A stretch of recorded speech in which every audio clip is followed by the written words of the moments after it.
আজ 15ই আগস্ট স্বাধীনতা দিবস যেমন আমাদের ভারতবর্ষের অন্যতম একটি গৌরবময় এবং ঐতিহ্যবাহী দিন, তেমনই তোমরা কি জানো এই 15ই আগস্ট আরও একটি বিশেষ কারণের জন্য ভারতীয়দের গর্বের কারণ। সেই বিশেষ কারণটি হলো আজ অর্থাৎ এই 15ই আগস্টটি প্রতিষ্ঠা হয়েছিল ভারতবর্ষের মহাকাশ গবেষণা কেন্দ্র ISRO, Indian space research organisation.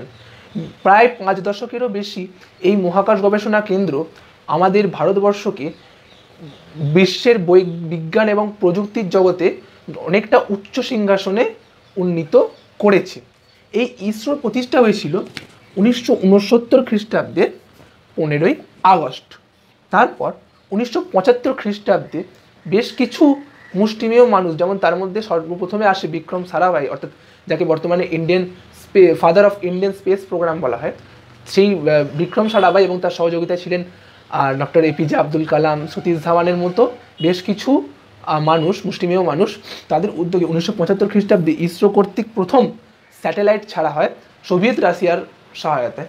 এরপর আসে 1980, যখন আইআরএস সিরিজ অর্থাৎ ইনস্যাট সিরিজ শুরু হওয়ার কারণে প্রথম আইএলএস রকেটটি চলে, অর্থাৎ প্রথম ভারতীয় স্বদেশী রকেট এবং ভারতীয় স্যাটেলাইট রোহিণীর উৎক্ষেপণ হয়। এরপর আসে 1990 খ্রিস্টাব্দ, যেখানে ভারতবর্ষের কৃষি, বন, এই সমস্ত পর্যবেক্ষণের জন্য বেশ কিছু ভারতীয় স্যাটেলাইট ছাড়া হয়। এরপরে আছে 2000 পর, অর্থাৎ সহস্রাব্দের শুরু, সেখানে আছে পিএসএলভি এবং জিএসএলভি যুগ। পিএসএলভি মানে পোলার স্যাটেলাইট লঞ্চিং ভেহিকেল এবং জিএসএলভি অর্থাৎ জিওসিনক্রোনাস স্যাটেলাইট লঞ্চিং ভেহিকেল। এই ধরনের ভেহিকেলগুলো যথেষ্ট পরিমাণে আন্তর্জাতিক খুব ভারী স্যাটেলাইটগুলোকে উৎক্ষেপণে সক্ষম ছিল।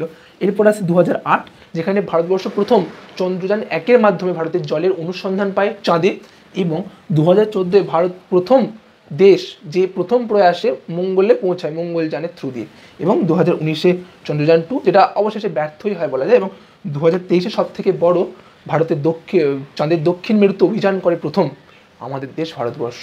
এই ইসরো বিগত 50 বছর বা তার বেশি ধরেও আমাদের শিখিয়ে এসেছে যে ভারতবাসীরাও পারে।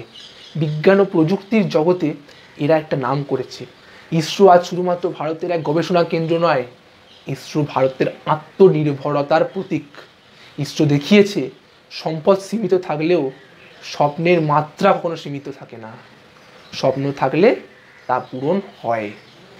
তাই আজকের এই বিশেষ গর্বের দিনটি 15ই আগস্ট হওয়ার জন্য আমাদের কাছে কিন্তু দ্বিগুণ আনন্দ ও গৌরবের বিষয়, কারণ ইসরো ভারতবর্ষের স্বাধীনতাটাকে নিজের অ্যাচিভমেন্টস অর্থাৎ নিজের প্রাপ্তির মধ্যে দিয়ে কিন্তু সার্থক করেছে।